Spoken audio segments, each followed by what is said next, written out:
دوسرا شب معراج میں، شب برات میں جاگنا، روزہ رکھنا، اس کو وہ منع کرتی ہیں۔ دیکھیں مسلمانوں کی میجورٹی اس کو اچھا سمجھتی ہے۔ شب برات کے فضائل ذکر کیے گئے ہیں۔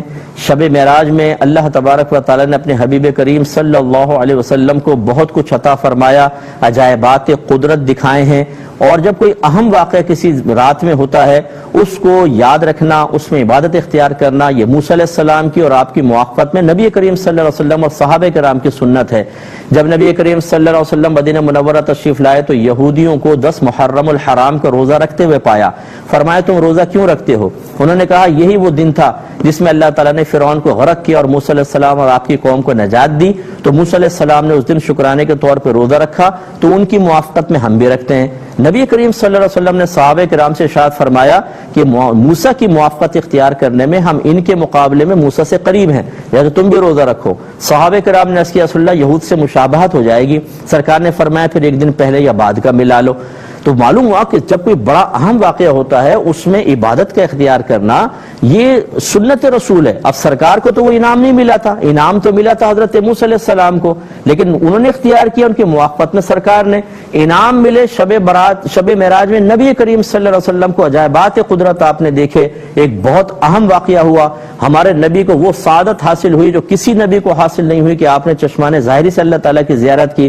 اس میں اگر ہم کوئی عبادت اختیار کرتے ہیں تو کیا پرابلم ہے بھائی جان؟ کوئی زنا تو نہیں کر رہا، گالیاں تو نہیں بک رہا، فائرنگ تو نہیں کر رہا، لڑکیوں کو تو نہیں چھیڑ رہا، وہ فیس بک پہ بیٹھ کے غلط قسم کی چیٹ تو نہیں کر رہا، مسجد میں آ کے اللہ کی عبادت کر رہا ہے، قرآن پڑھ رہا ہے، نماز پڑھ رہا ہے، آخر تکلیف کیا کس چیز کی ہے؟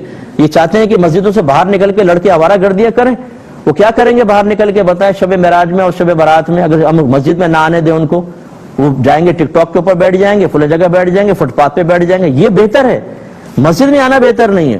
جبکہ ان جو مسلمان مسجدوں میں آ رہے ہیں ان راتوں میں انہیں علماء کی تائید حاصل ہے، متقی، پرہیزگار، صاحب علم علماء، یہ بھی نہیں کہ عوام نے خود اختیار کر لیا ہو۔ اور یہ اچھی طرح یاد رکھیں گے لا تجتمع امتی علی الضلالہ، سرکار نے ارشاد فرمایا میری امت کبھی گمراہی پر مجتمع نہیں ہوگی۔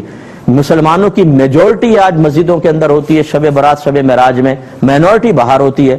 مینورٹی ٹھیک ہوگی، میجورٹی غلط ہوگی۔